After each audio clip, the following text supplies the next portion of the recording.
I've said a lot of negative things about VKTRY Insoles, and you can see that in my other videos where I test them and find that I don't get results, but here are a few positive things about them. So carbon insoles are not a new idea. Back in 2016, they started implementing them in track spikes, and we noticed a slight uptick in the frequency of world records happening. Also, I found online that they started doing R&D for it around the same time, so to VKTRY Insoles' credit, they were very early on in this wave. So if the frequency of world records increase, this could be for a number of reasons, but most people who do track, I originally learned this from a track coach, believe that this is because of the carbon plating. But there's a big difference between being an elite athlete and being a regular person. Think about it like this. If you're running the 60 meters in the world championships, 0.03 of a second could be the difference between getting first and second. And while researching this, I actually found that this happened to Noah Lyles at the most recent indoor championships. He literally was 0.03 of a second short. But when you're an elite athlete, you are trying to be dialed in every single aspect of your life. Nutrition, training regimen, etc. And so optimization is key, meaning 0.03 seconds from simply putting an insole in and for only $200 or whatever it's going to cost, although they're a lot cheaper when they're in track spikes. You can get relatively cheap track spikes with a carbon insole in them. But that being said, when you're faced with that dilemma of just paying a little bit more money in order to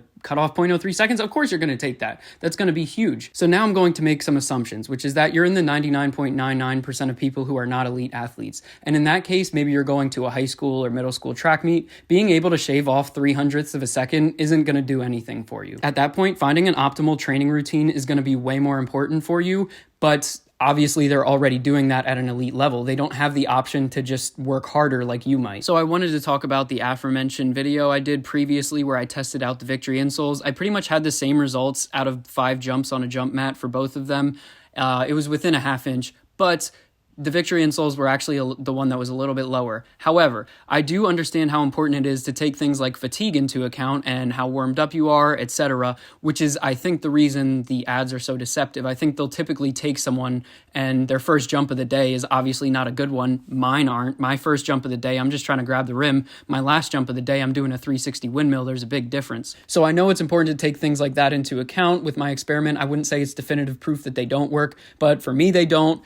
And for nobody, it's going to increase your vertical by 6 inches. If you get fully warmed up and you're taking good jumps and you have some consistency and you take 2 jumps, there's not going to be a 6-inch difference between them just because of the insoles. There might be other factors that might influence it. But at the end of the day, any product that promises the world like that just says, oh, you don't have to work hard. You can just simply put in these insoles and then you're good to go. But any product that's doing that is at least being very misleading. Basically, you should be skeptical of something that's too good to be true, and this is a good example of that. But if nothing else, VKTRY Insoles make me like a 1/4 inch taller, just like any insoles. So if you're really serious about jumping, fuck it, you might as well try them.